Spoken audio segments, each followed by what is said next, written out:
ഓം ശ്രീ ഗുരുഭ്യോ നമ. സ്വന്തം ബുദ്ധിയെ മാത്രം ആശ്രയിക്കാൻ പരിശീലനം നൽകുന്ന പാശ്ചാത്യ ബുദ്ധി. അതിലൂടെ വളർന്ന ഒരു യുവതി.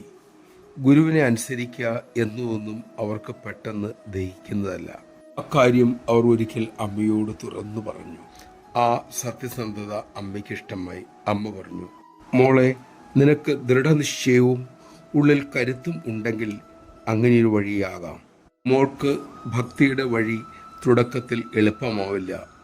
പക്ഷേ ഒരു നീരൊഴുക്ക് അരുവിയായി, നദിയായി, പിന്നീട് സമുദ്രമായി തീരും. അതുപോലെയാണ് ഭക്തി സമുദ്രവും.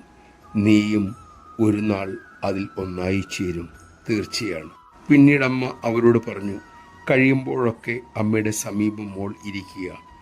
അമ്മയോട് സ്നേഹമുണ്ടാകുന്ന ഈ സമയത്ത് അത് അത്യാവശ്യമാണ്.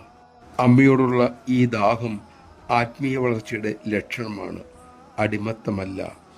ഈശ്വരനോടുള്ള ആകർഷണം ശക്തിയായി കഴിഞ്ഞാൽ പിന്നെ സദ്ഗുരുവിൻ്റെ ഭൗതിക സാമീപ്യവും അത്യാവശ്യമല്ല. അതുവരെ സദ്ഗുരുവിനെ ആശ്രയിക്കുക തന്നെ വേണം മോളെ.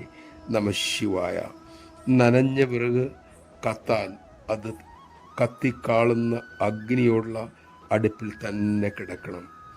അവിടെ കിടന്ന് ചൂട് തട്ടി ഉണങ്ങി പിന്നെ തീ പിടിക്കും.